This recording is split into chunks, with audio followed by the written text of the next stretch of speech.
Abo enyumre nonsia etiefo aha eye Adventist World Radio Kumasi 97.7 FM so ene eye yawada oforisu obosome de toso edunsia wa afimpinu eni edionu ensia mu ebra so se enyumre yin so oman mu ne amahodo bi so nsema yensa kampo aboa no yede ebeso mu se nonsia kase enseme bedi ekasie mu akotini ebi enese osoafo a wohwama no ne nsem so de aba se free visa Ghana mampani eka ho asem no enchiremu ewo ho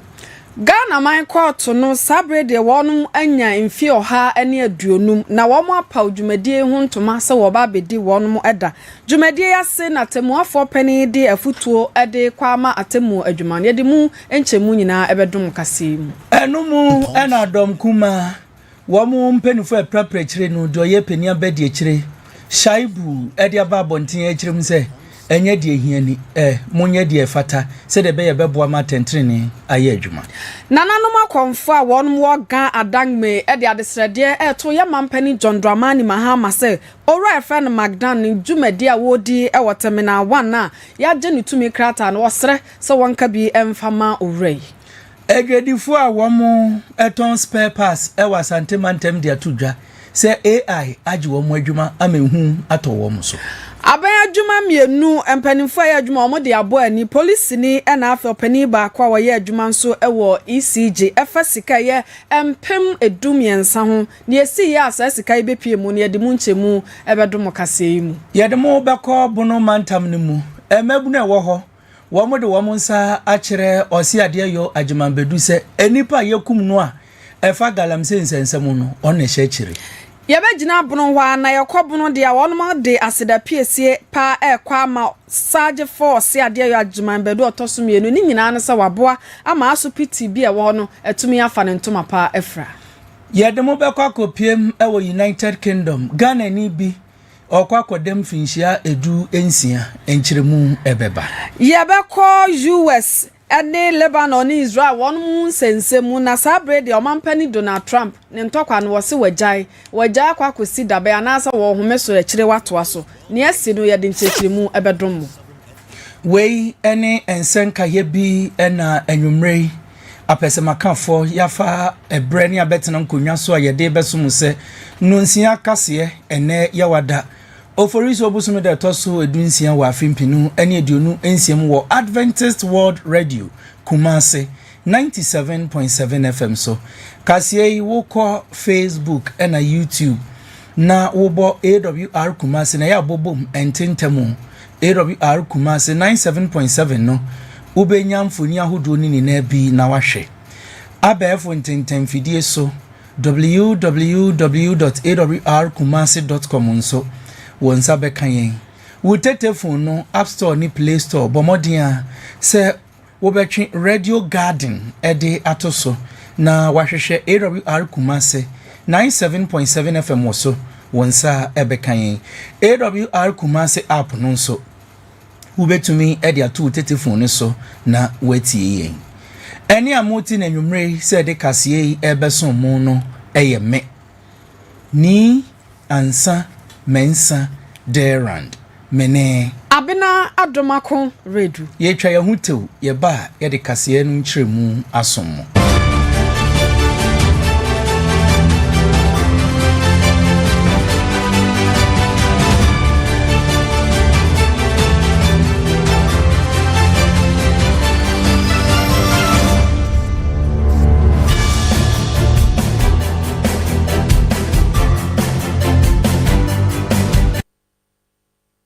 Adventist World Radio Kumasi, the voice of hope. Afe yentie kase no nkyeremu osoafo a wo hwe amanone ensem so ewo man Ghana mu onmonyamfo Samuel Okujeto Ablakwa edi atudwa se Ghana fo ewo se wo be pipa wiemu na wo bia na adwemu ye ne ntanta bia no wonya ne ho entiase ni ninane se Free Ghana mampani His Excellency John Dramani Mahama eba bonten ebe kan se Ghana se ebibi man no dodo no a wo mo eba ha de friend se visa no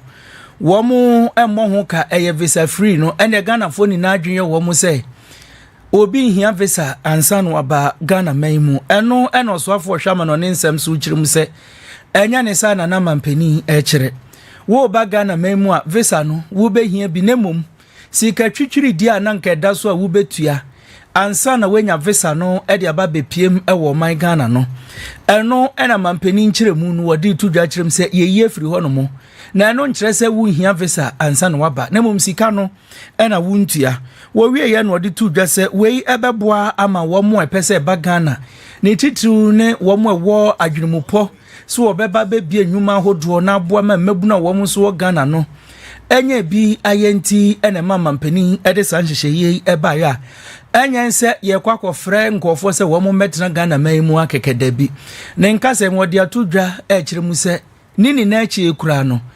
ansa no obi benya ho akwenya se wo ba Ghana no na nipa ne yahwehwe ne nkrata mu ehunu se ampa wonye ex convict wonkoda afiase nkobo obraboni bia se wada afiase mpo a ebia na wo prefa ahudie e de amane manfo wo kwan paso te said your surgeon for Dr. Kwame Nkrumah wo prefa ahudie de ma yen wo kopie mu e wo nenu afie ansan wo beje fa ahudie no sa bi ena nipa ne benya kwenya enye se wote medaso abrawa no na wo ma wo kura so enti onya dia enhyehyeye ne yese wunhia visa ne mom sika wo betua ansan na nke de visa na ma no eno ena mampani eye firi ho yentie wo soafo a wo hwe amanone nsem so wo man Ghana mu onimunyamfo Samuel Okujeto ablakwankyere mu a wode emaye. So let me make clear that free visa is different from visa free.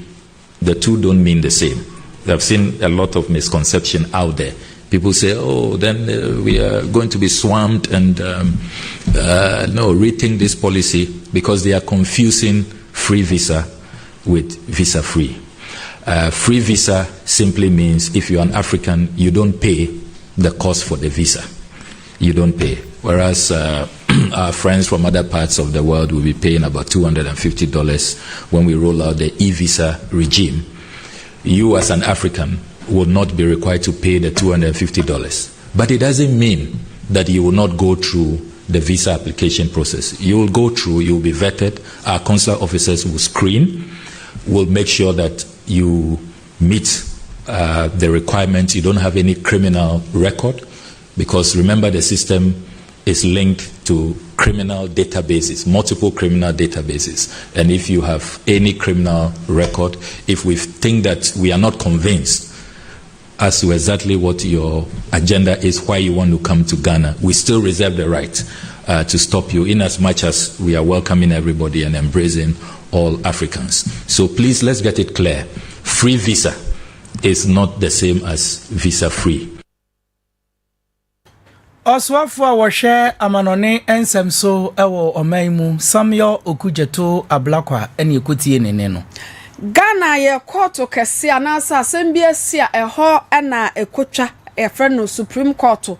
eba o man Ghana mu no omubu adwuma de dum ye ne enye mfie oha ne aduonum ne no na akohia se mpanimfo wo ye adwuma oho ne won mo wanya nsunsanso pa e wo sa Supreme Court yisu nyamode nhye ne nioma gu akwa mu na afi wo mu dida no fefefa na se wo mu di na no fefefe ama wo mu nso hunum ne pa wo mu aya ma o man Ghana na wo mo dika pa dwumadie hu ntoma atete animu no e ba be hye dwumadie asekora dwumadie pa wase anatemu afo pani o wo man Ghana mu Mechere Chief Justice Paul Bafo Bond nsem bi atudwa ewo dwumadie no asesa nyese mfie oha ne aduonum no ene hia na emom wo mo ba ensunsuanso pa wonum anya ene sade o mama pepepe ye adadi anase o mo de bedadi ewo Ghana yasetene mu no enumom ne hia na wo kompempi no ase wo mmea wodo bebra tese nsem bebrebe hihya honum a wonum hwe entumi nkan ye na nipa wiase se wo beka no kra na ase wo de na asema bedaw na obegina so akama pepepe ya da ne ho adi no se wanya ne ntam so a ekwa akoduru mebi ana nokre no sabio frakadam bi ya akwa akofrem enunti enye se omu bedi anu ne hia na emom omu hwe nsunsun asopa Supreme Court ye baaye no atumi enya ewo tememfo so o man Ghana mu ye court mu afo pani ho owura Paul Bafo Boni na dwumadie asensam odi tudwa no wode adom ye anwumre. The next chapter of our court must not be rhetoric. It must it must not be reformed for its own sake. It must be a deep commitment to excellence in the delivery of justice for all. The future of this court must be faster, because delayed justice is diluted justice. Clearer, because obscure justice is inaccessible justice. Closer to the people,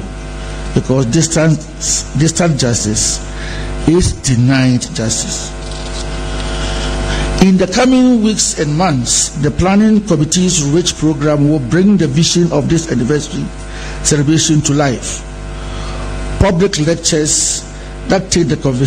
conversation on justice to the people, a powerful documentary capturing our journey from Cape Coast to the present, a commemorative compendium preserving our institutional memory, legal aid outreach to underserved communities, and meaningful legacy projects that will outlast these moments. These are opportunities for every Ghanaian, young and old, lawyer and layperson, to reconnect with the judiciary and help shape its next chapter. Ladies and gentlemen, the judiciary does not stand apart from Ghana. We are woven into her history, her struggles, her progress, and her Ani ayekotie ye aye Ghana yetemuafo pani orapo bafo boni. Yetwa kasia no eso na wosa ensemu imu no. Ena dom kuma womuwo mrahye bedwafie. Peni abedi ekira wo praprechire edema wo minority chief whip. Mechira onimonyamfo Jerry Ahmed Shaib. Wode ekotu dwa ewo dwumadie na se ekire mu se womo ehwe ema emra ni nkirekire mu ene se de yebehu se de wo bia wo eho akwanya se wo bone bra ewo Ghana ha no mekire judiciary no womo nya mfinhia ohane eduonum no enye de ehia se womo bedi dana keke womo nya ehunahuna ene se de bia wo sori a wo amanyokuo bia wo hyeda ekogina nachi ene se amanyokuo wei ewo ho ana womo akwakota na chi dendenden na wo mu niam a wo ye ni nano adane amanyosem wode atudwa ekiremu se yesa emboa magana ntumpon ade ebeboa ama oman no anya empuntuo pa ene se wo mu ehwe na emra ye adwuma Ghana man mu no wo begina mfimfin enkoba se wo mu ewo benkum anase wo mu onimfa ne nkasa mu no de atudwa ekire se yesa Ghana foni na benya gidie ewo ajeje ne aloya foni na womumu a sasem bi ba na wode attention ni ye adwuma na eba bonten wo bia beka sampa Ghana temuafo ne aloya fo de wo mu de no kure ene ye adwuma wo cheme no na beboa be pass ye de amanyosem ebe fore ye mra na wo mu ehwe amemra na ye adwuma no wo bekwa kogina ba akwa fa de emboa ema empuntu emba yentie onimunyamfo Jerry Ahmed Shaibu nsema wode etudwa. Our nation's legal journey has been one of a collective purpose. Each generation, like those pilgrims, has contributed its own chapter, some marked by sacrifice, others by triumph, but all moving together in pursuit of justice and order. As we mark 150 years of the Supreme Court of Ghana, we pause along this journey, not only to reflect on the stories of our past, but to take stock of where we stand today and to define with clarity and courage the path that lies ahead. For 150 years, the Supreme Court has been the guardian of our Constitution and the defender of our freedoms. We honor the vision of our founding fathers and jurists who laid the foundation of justice in this land. Their courage reminds us that democracy is never handed down. It is earned, protected, and preserved. We cannot forget the landmark decisions that shaped our democracy. These decisions strengthened the rule of law and reminded us that justice in Ghana is not for the privileged few, but the right of all. They are a proof that the court must remain impartial, an impartial arbiter of our collective destiny. As we celebrate the present, Let us also safeguard the court's independence. The judiciary must never be dragged into partisan politics.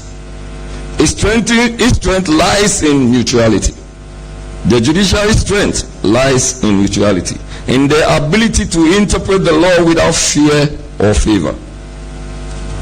When the court stands above political interference and exercises its authority with restraint and fidelity to due process, it preserves its integrity. Woko mrashe bedwefie dom kuma wo ho penia bedie kire wo praprachire ede ema wo onumunyamfo Jerry Ahmed Shaibu ne ene etie no ye film rashe bedwafie de ani akyeremu ewo gan adangme ye nananom akonfo a wonum wo ho sabrede omo de adesrede ekwa ama ye mampani John Dramani Mahama sensem bi akoso efa Ghana Airport Company Limited na afa adwumaku a eye Magdan Aviation Operating no womramu na omeka bi ma oni nyina na say Ghana Airport Company Limited tumi krata wode ma Magdan Aviation no waje efre ninsam na waka chen say ye wiemhyan gina be ye terminal 1 ho no enya de esese wodi dwuma bi mu ho ewo enkran wiemhyan gina bre enunti wansesa ne nkuku ne nkaka na no na nananom ede wona ase format won ho agu montene so de adesade akwa ma oman nyina awura so wobesere bibi sei ba na se wa amam na wanka bia eya na won mu a wonsem obi opese odi sika ebe sha adwuma mu no enya de omo be pene titiriwe ne ga adan me ho enunti mpanimfo ne omo de krata yi kwa hye mpanimfo a wogina aban na mu gye eye kolebulomo ena afe numo ayite kobla tosumienu ena ojana nanoma konfa na mu ede adesredie yi koma ye mampani John Dramani Mahama yanko na yenko tie de course no bi. We respectfully submit that the handling of the issues surrounding Magdan Aviation risks sending an unintended but troubling signal to the business community, both local and international. We equally recognize the constitutional mandate of the president as the symbol of national unity and the ultimate guardian of Ghana's economic and social stability. In light of the foregoing, we humbly petition Your Excellency to 1. Cause an independent and transparent review of the circumstances leading to the revocation of Magdan's aviation license at Terminal 1. 2. Ensure that all actions taken in respect of the matter strictly adhere to the principles of natural justice, fairness, and due process. 3. Take such steps as may be necessary to protect indigenous Ghanaian investments, particularly those that contribute significantly to national development. And 4. Reassure the Ghanaian business community that their investments are secured and that Ghana remains a safe and supportive environment for enterprise. Your Excellency, today it is Magdan Aviation. Tomorrow it may be another Ghanaian who has dared to invest in the future of this country. The matter in which this issue is resolved will undoubtedly shape perceptions and influence decisions for years to come. Na ya nananom akonfo a wonum ede anodisem ekọ ye mampani John Dramani Mahama ho emu ba akọ oye numo ayite kobloto sumienu miensa ena yete se wode nsem bi atudwan Yedasoa ejina enkran pumpuni mantam no mu anopa we kase bom ene yede batu manim se akwada bi a wono ye frɛ no Priscilla wenya mfinhia dunan akwada kura wonyanyi ene tete no kura enka wonko mfichire kura na eno ene beto dwa se emrante kwa mienu bi wo mo hyeda ekope tofe ene wo mo de dada akwada no bra beje tofe wo mo de tofe ne manu a san yese yanom tofe ya be no ye frɛ bi wi tofe ena akwada yi ende wo ye mre wo dwoho ye na wo dwoho wie ye no ena mrante kwa mienu yi wo mo bo moden a eto hye ababa wa yi so ahemre ahedin wọ́n yi ne nantem srade ni na ato akwada no mu na ya na eno na akwada ne di nkyeremu ba ne yese da bi ye babo awura fie ho na ye ne o maame nso atwetwe nkomo ne ebisa se wono nso asema ne ba Priscilla wenyem finhye du nan wo ka se emrantie mienu wo mu adada no ene no afrompa no kura bi wo mu ana na sese kura no ehemfa ɛna mmeranteɛ no wɔ mu ɛwɔ yɛntie maame a wɔno ne ba ɛne Priscilla enipa bɔnfoɔ ekɔma no wi tɔfe a wɔn mu nya no ho kwan ɛto no ɛmuna no ne nsɛm a ɔde to dwa ni ame replay ame ale wi tɔfe Asian tini ba njaja no ni ba gbeke mi na ke video ba chon wule ro iwule bo mi amane ro na bo mi amane mi fun ro mo ni ke video ba twa ke nyemi nuku iba yi ibile ro mi ta o nyemi nu eni ma bile sani inale ro ni chembile ni bibile sani ibile ke ebe mi ro abeni gbeke fi e wo mi la obi yo e wo mi la no ni sile ni ya chen black ba ken black ababile sani chini teshi ejeme ne bonwula mani ake no ni gbeke bi ya fele ni lo ni wule ba mi ne ke anukwale Priscilla ebola mani lo ni ke ebola mani won ye yue mo no ni enyemi nu pe bag ni ba lo ni ba ni ke ma mi ni ba ni ke e ba bi enyemi nsani lo ni abajaje sani na ba chonle ake nyanjo mene ama repi enyemi ye ni na me ye nyu ama repi enyemi ye faase le kan shian le si e ba bi amesani lo na ba bi amesani na chese wukopie mu ɛwɔ enkran anopa ya mane bo ayede eba ye no ɛna Priscilla maame di nkyiremu aba kyem sɛ nokre trodo entrobia anim emrante ne mienu na posifo ahyase ehwehwe wo mu sɛ de be ya won sa beka wo mu na emra no ene wo mu edi Sergeant Matthew wono ewo Madina aposifo etebra na se baby a wonom edi wonom kwi wo na sabre de sergeant sabre ne ho aka adwamu ye ne nyina ne se ECG fo se de da ya fiefiem ye hu se de wo mo ye no wo mo ne na montene so rewura fiem ema se ne wo de wonom ka wo kane an wo mu twam je wanyina mahoden ni firi wonsa na adwumadie yi mu ena wonom kopie sergeant Matthew ni fie na wo mo hwe mita so anase eka twitwiri dia na wo ho no Ghana esikai no mpemu dumiensa oha aduokono baako ekire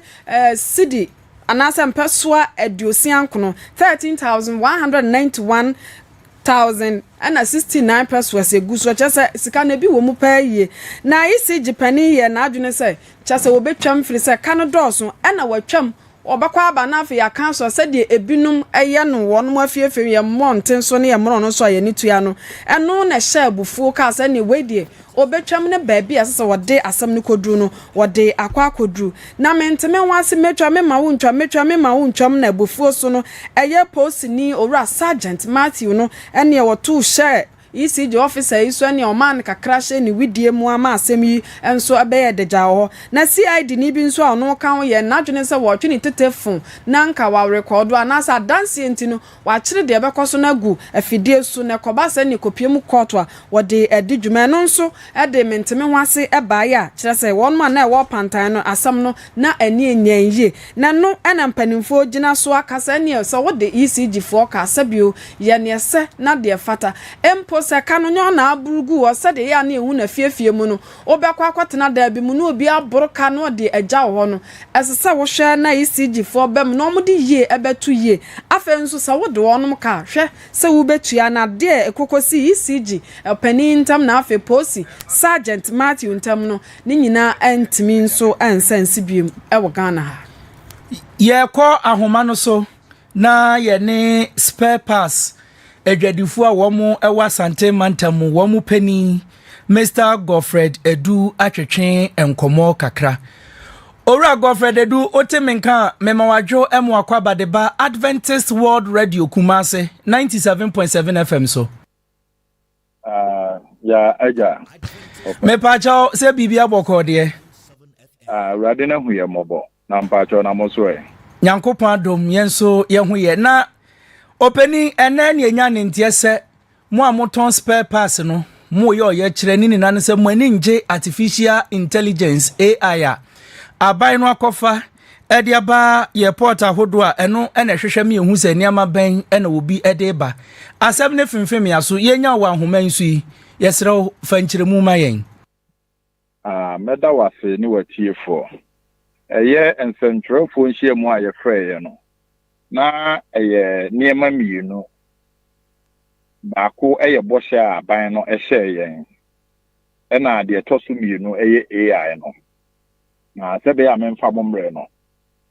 ɛyɛ bɔhyɛ a aban no pɛ wei no akonnwa no yɛne ne kuhyia ɛwɔ AH Hotel ɛwɔ East Legon ɛma saa berɛ no na onya mɛyɛ ɔman panyin na mmom ɔhyɛ yɛbɔ sɛ ɔbɛyɛ ɔman panyin a wɔn ho yɛ hawa a yɛfa mu wɔ court hɔ ɛyɛ to ahodoɔ a egu so na yɛkɔn mu bu nti ɔba a ɔmbɛma yɛ fixed rate nti yɛno ɛna yɛhwɛ anim sɛ aban ba a yɛyi nanka ɔde bɛma yɛn nanso amaneta ɛhwɛ a deɛ ba yɛ AI na AI no so ba yɛ ne dwumadi mu no nneɛma ne ɛka a ɛde ɛbrɛ yɛ ne duties a yɛtua no akɔyɛ ɛmmɔho mprenu ne ɛmprɛnsa ɛka na no ɛsoso a wobisa mu a yɛnya ɛho mu ɛnkyerɛmu yie ɛna yɛka kyerɛ aban ne sɛ yɛbɛsrɛ no sɛ nneɛma mu ɛden nti kɛbɛyɛ a ɔmo ntwɛn sensɛn na ɛnkyerɛmu ne kwan a adeɛ no ɔmo de yɛ adwuma no ne wei no yɛn nyinaa no yɛnte yɛ ho ase na yɛso yɛnhunu kwan a ɛfa so ayɛ adwuma no na aboa yɛn nyinaa nti ɛnyɛ sɛ nhyehyɛe no yɛmpene so anaasɛ yɛmpɛ sɛ yɛbɛtua toɔ anaasɛ yɛwɔ adwempo bi wɔne bi taa akyire na mmom ɛka no a ɛde ba no ne duties na yɛtua no ano ɛwɔ soro ɛna yɛama aban ne sɛ yɛma no opani adu mete wase a na kyɛ sɛ ɛbra na yɛmfa AI yɛnhwehwɛ mo nneɛma mu no na sika mutua no ɛwɔ fam ɛsen sesei na AI ne yɛde hwehwɛ mo nneɛma no ɛnyɛ AI no na ɔmo de hwehwɛ nneɛma nim because dada ne nyinaa no ɔmo wɔ kwan a ɔmo fa so hwehwɛ nneɛma nim nneɛma ne ba a ɔmo wɔ scan machine a ɛskane ehu nneɛma koraa ɛwɔ mu a yɛwɔ valuation officers they are trainer ɔmo de ɛyɛ adwuma ɛna Ghana no so no customs no yɛwiase customs ne nyinaa na kuwo baatan no yɛ join ne bi nti ɛyɛ mmara ɛwɔ hɔ a ɔmo de yɛ ɔmo adwuma by way na ɛɛba no nneɛma bi wɔ hɔ a ɛyɛ a yɛnte aseɛ ɛna yɛnhunu mu yie ɛno ɛna yɛkyerɛ aban ne sɛ nka yɛbɛsrɛ nada ɔmo ntwentwɛn so na sɛdeɛ esi yɛ adwuma ne sɛdeɛ adeɛ ne si tie no because nneɛma a ɛboɔ bi wɔ hɔ a yɛde ma wa nneɛma na mu kura na wɔbɛtɔn no wobɛtɔn a wonya saa sika na wɔwu kotua no entina metiasia na kyɛ sesei no ɛka ɛna mo ɛbɔ nti mo hwɛ sɛ nka aban no wɔbɛyɛ nhyehyɛ afa ho sɛ deɛ ɛbɛyɛ a mo ka no ɛso bɛte yɛ sɛ yɛtwa meneboɔ ɛna ɔmo de ma yɛn ɛno na yɛka kyerɛ aban ne sɛ ɛno no mmom no kɔ ne saa obiara ne wɔbɛdi dwa abɔka nti sɛ aban ne si nkyina ɛno a na ɛbɛkɔ so a ɛboɔ bi a yɛbɛtua ɛwɔ port hɔ no yɛde bɛgu nneɛma no so ɛde amatamamufoɔ nti yɛn nso yɛbɛto yɛ nneɛma no 50 to 70% with the charge ɔmo de ma yɛn wɔ port hɔ no ɛba ne saa so ɛbɛma nneɛma boɔ ɛbɛyɛ den tamamufoɔ no ho bɛkyerɛ wɔn ɛno ɛna yɛka kyerɛ aban no sɛ yɛsrɛ no because yɛn nyinaa no ahokyerɛ no ɛwɔ hɔ nanso sɛ yɛka na aban no ntie na wɔsɛ ɛno ana ɔbɛyɛ a yɛbɛtu yɛn ho fo nti boa ɛbɛba biara no wokɔ na wokɔtɔ adeɛ no a obiara mmɔ n'abɔ soɔ sɛ nneɛma no ɛboɔ bɛyɛ den ɛwɔ dwa so because nneɛma no obiara ne wɔbɛdi dwa abɔka anaasɛ ɔbɛkɔ akɔtua saa aboɔ no awie no abɛtɔn adeɛ no fo abra wɔntumi nkɔfa bio sɛ wote me nka mepɛ sɛ mebisa wo sɛ moayɛ nhyehyɛeɛ sɛ moma aban no akɔpem ɛberɛ bi na sɛ moante ne ka afei deɛ mo nso mo de ɛboɔ no abɛgu yɛn ntimamufoɔ so anaa yɛma aban no na wɔtwe mmienu sɛ yɛante biribiara mfiri hɔ ana yɛnhunu biribiara firi hɔ ɛkɔ no yɛbɛto yɛ nneɛma nim 50 to 70%. Okay, opani edu enwumrei Adventist World Radio Kumasi 97.7 FM yɛdewase sɛ wo bre no eye tia ketewa bi na nso wenya bi ede amayen adwetwe nkɔmɔ Ye be san aba wakache efi bre ekọ ebra no aba behwe sa aban wetie musu no anase sese twamnebo no eno na mode ebe man nansa na wo bekọ no eden ensem na wo beka kire unuanom a wo mu dis papers hudwa hihye na ekoso no enye for spare parts nko a niema bia efa port bia no saa wo hawa ye namu no obia enamu bi nti enye ba akofo su na Yesu nti eno na yesre se ye nyina no enye ade a baako esu na Yesu anase ye ka afọ ye nko aye yedie na mum oman na kekere se bekoso se ahokyira ye wo mu emma ahokyire emma temamufo no so eno na ye nyina no ye tra ban no Openiedu yedawase sewone Awr Kumasi 97.7 FM etwetwe enkomo anwumrei. Eso bedamase. Uko piem ewa Asante Mantemu ha. Womu edi spare pass hu edwa dodo no a ewo swame ene ne mpotemu openi oda womu ano Godfred Edu ene ene netwetwe nkomo a wo kirem se abaya anya bibia mfa ebo a womu edeje womu niama no ho de a ene na yentimamufo womu de kani na beba begu yetiri so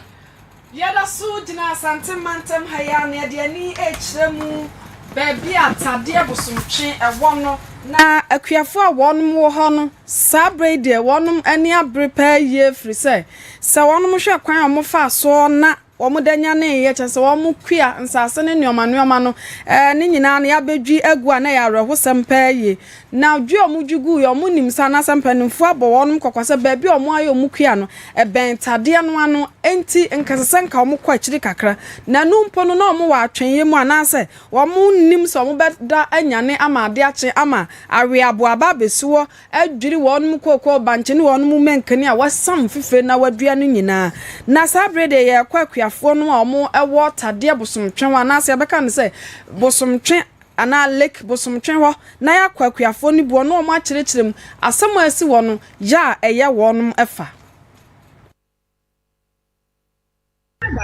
ana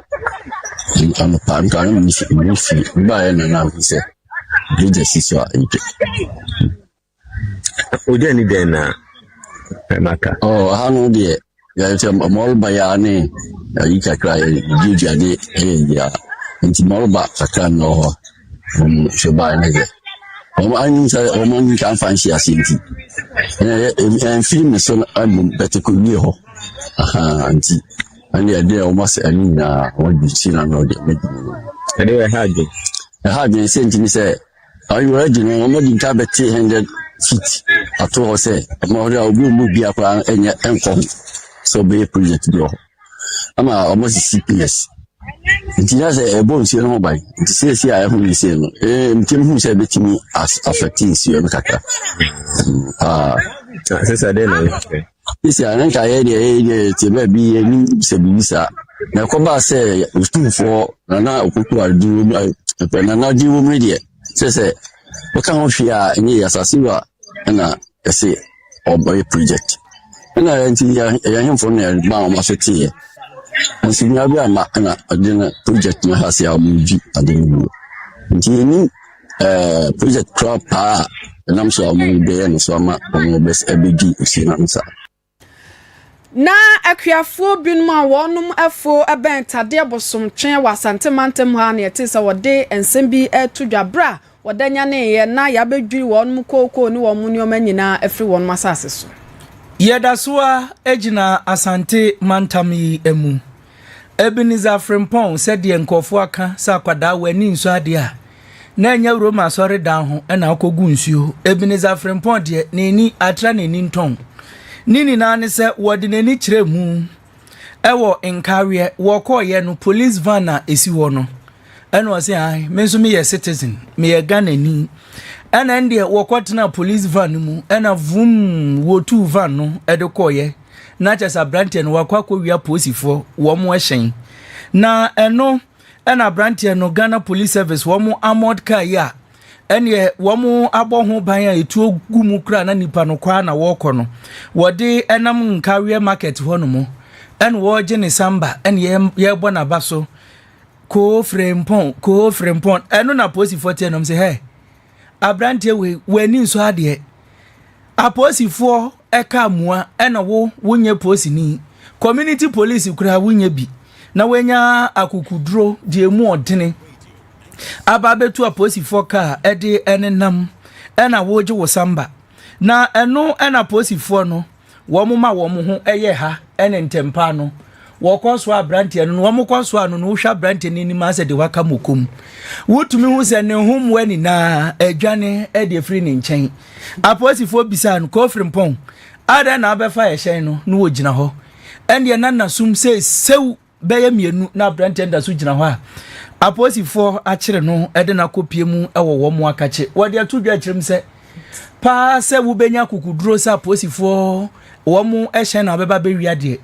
na se boni emu oduro sensa no wunya wo bedi a ye de na kohyem ewo enka wiade be firi ho no mo bebia nso no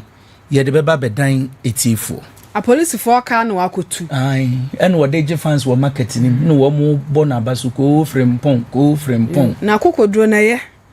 ya to akase no so ya de ani echiremu ewo krofrom na nansan temamfo ana nipa wo ho no omo ba bonten be chirem sensam so bi a esan krofrom na afetafo moro market no aye bibia ho na sempanfo amfo na nsifam anhwe na wanya na dachi bi no ebetimi di oyene aba na sabre ya kasa de owura champion tachi Desmond ono aye twetwefo ma unit committee ema krofrom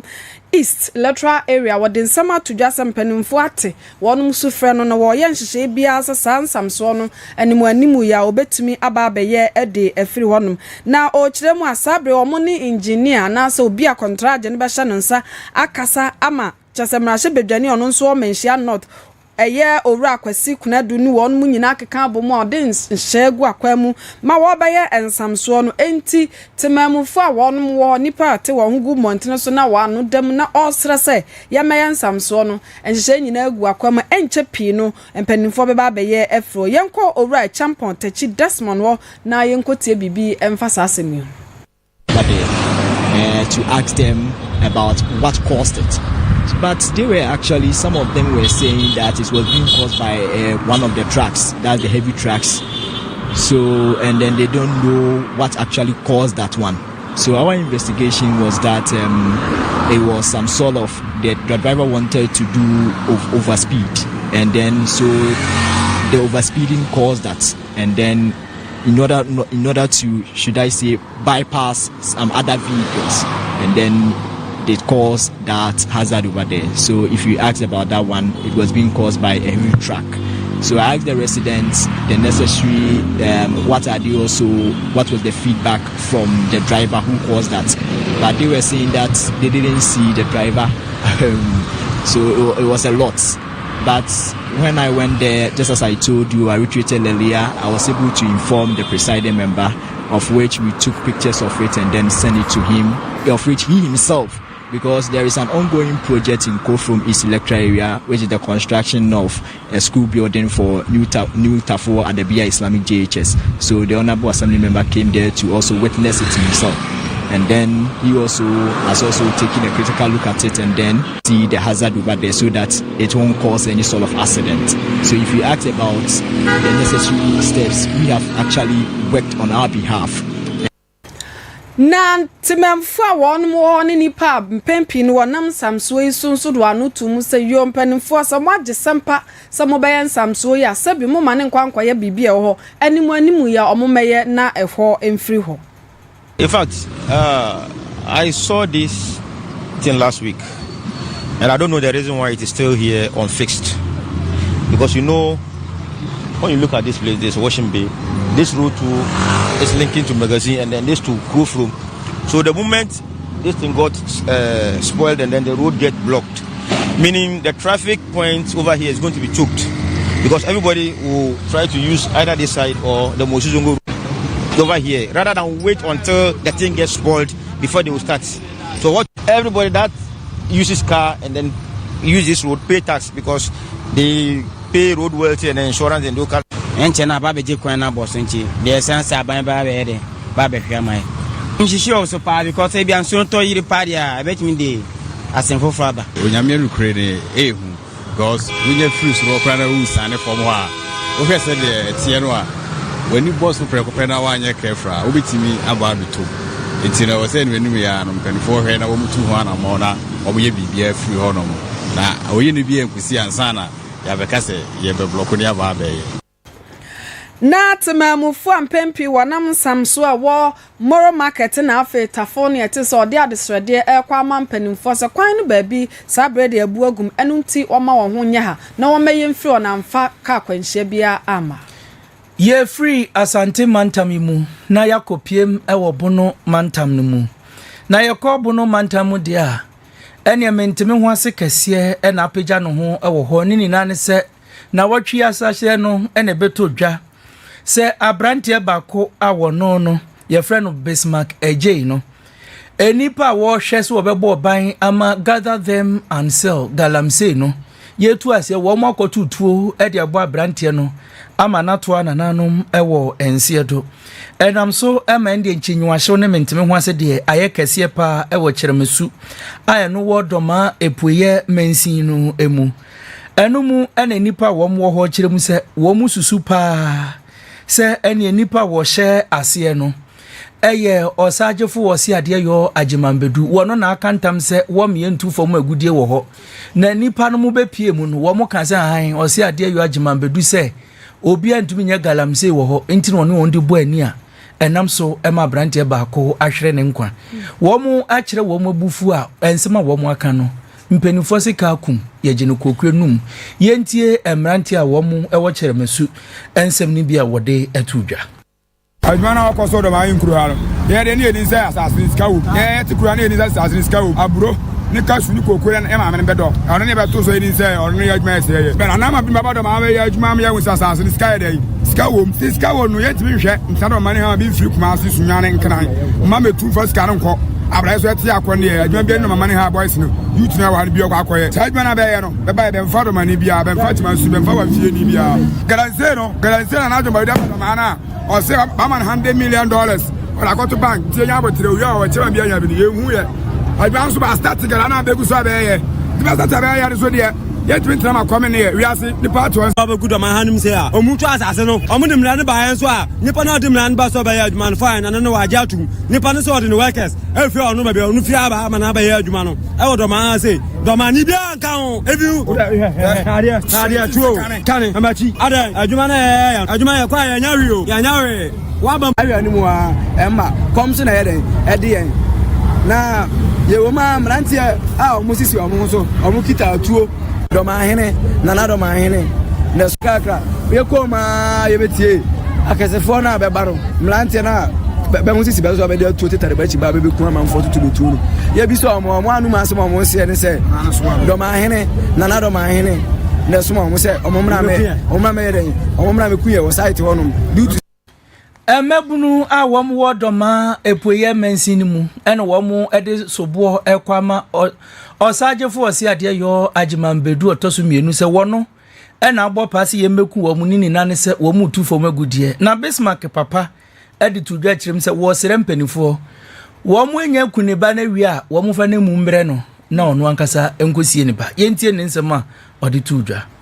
Bana meno wodre kumeni kurumoha na kana Americano na bana meno wodre kumeni kurumoha enwa nyumere tu go ba no mo frem se wala no mo akọ galanse side ba bi nti o mo koye no akọ konya problem ni problem se nana do ma hene ne nkurufo ya wayi o mo akọ bo akọra no ama na ewu sebi no no nko abi ni kan no mo gane nti o mo akọ bo no ama na ewu ti metie na metu na mo ampa me ba ya na bibisasi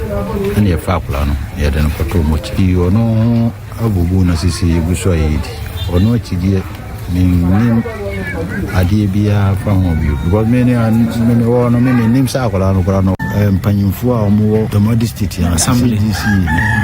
ene police panyin na omo ba hai be ma futu fi ha ena omo ma announcement so kuru nu se adi a boys ne ye no omo ma omo akoma nkofom na omo woni die asem na chi said the next time no ada fufuro bi anya de ncbu ba no me no gere na chese abrantia wono wenya ne baby eko Bismarck AJ ne papa Abu Seidu ene etie ne a wo se yemfa ne ba na mu embre no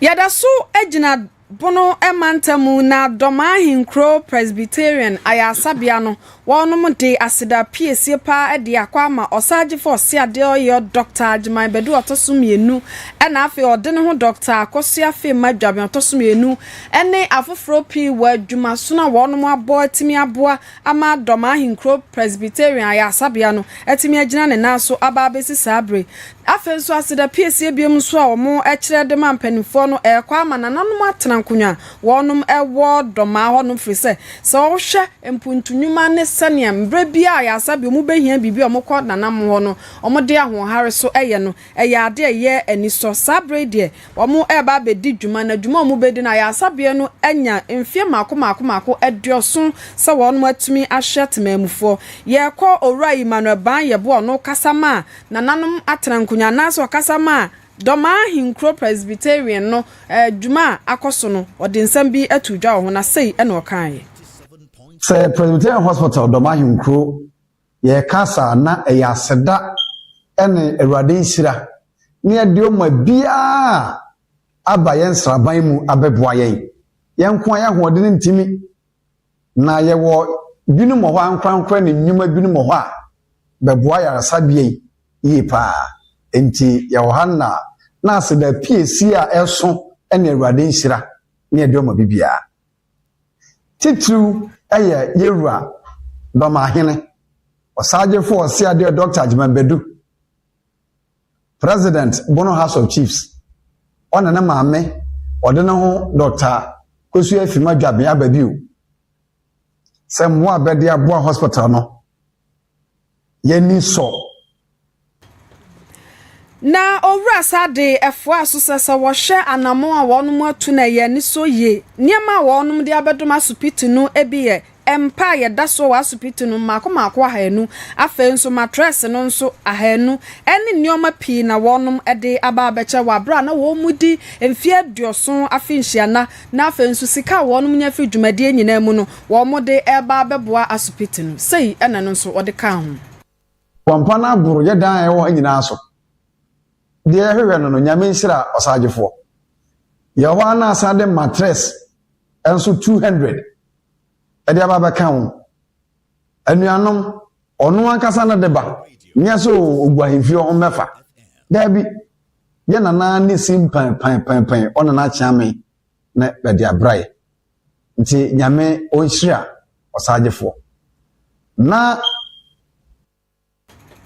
Ora yebo asade efu aso se wo besre wonum adwumade na so wo hyehye ebo se wo bebo asupiti no wonfa ebi meka na afenso wo mo nsem wo bi no wontwa wani emehwe asupiti a ewo Domahinkro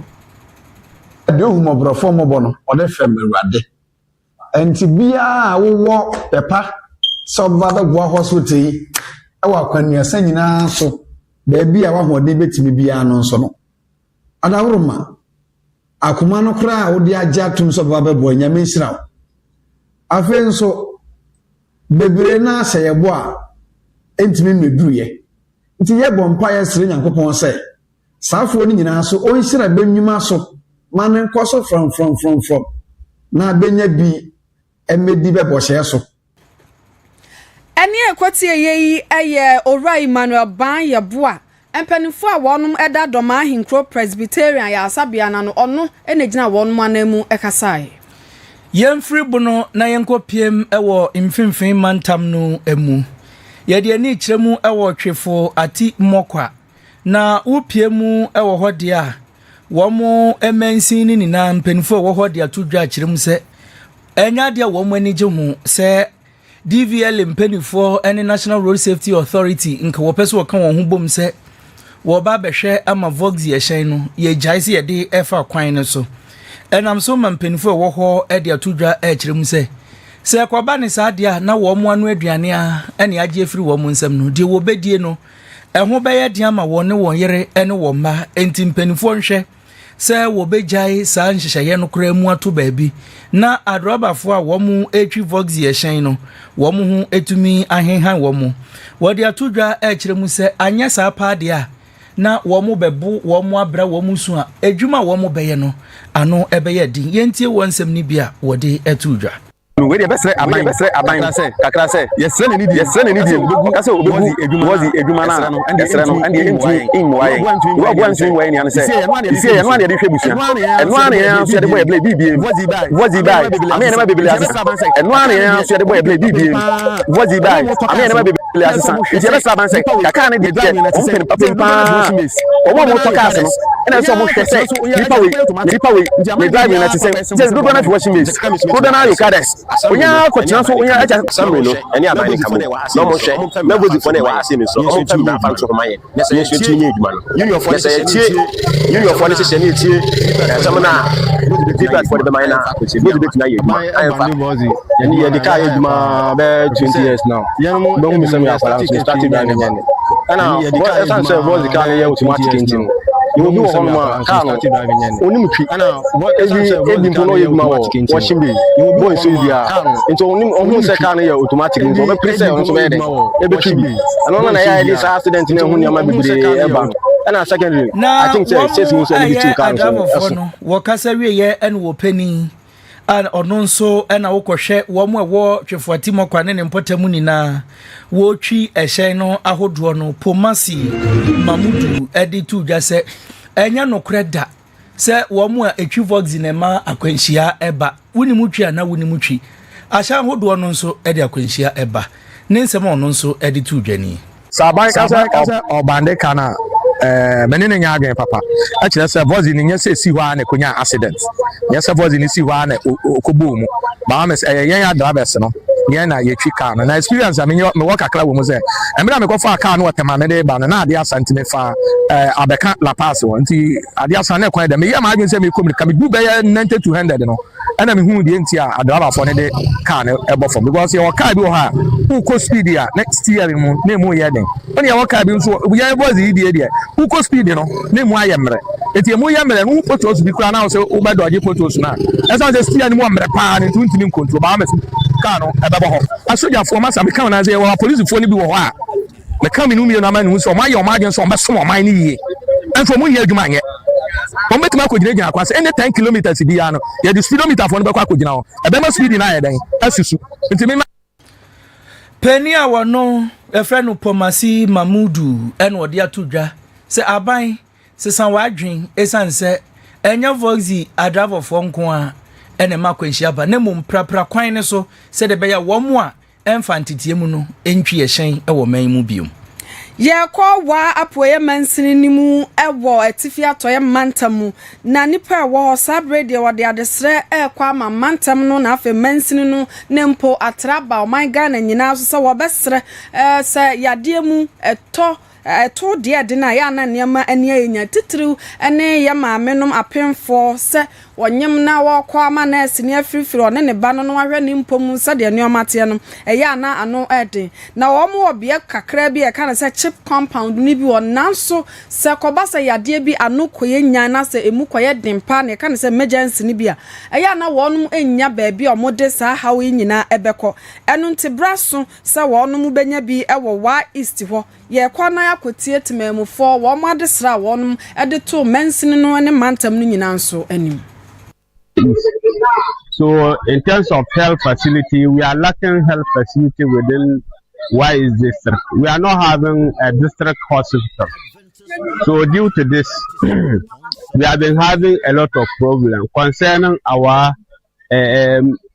pregnant mothers. And then a lot of children, when they are sick, we have to convey them to the nearby districts in order for them to be cured. So due to this, we are appealing to government so that they could also come and then build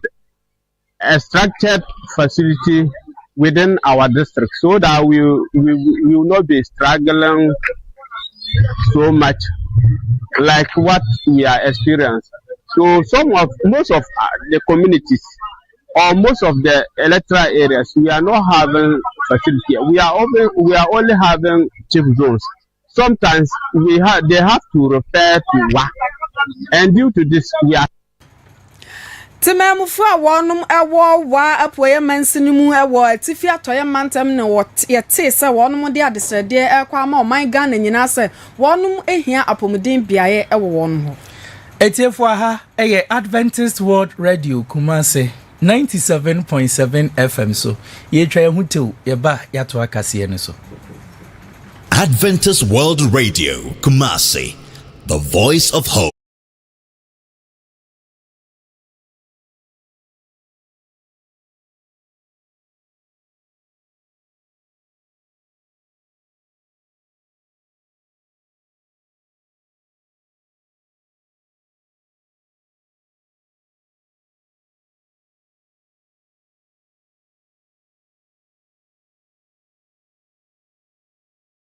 Of hope.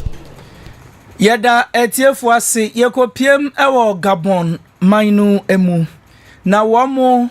de taika ni se opposition leader wo ho no mo Blvd Inze wono sesei no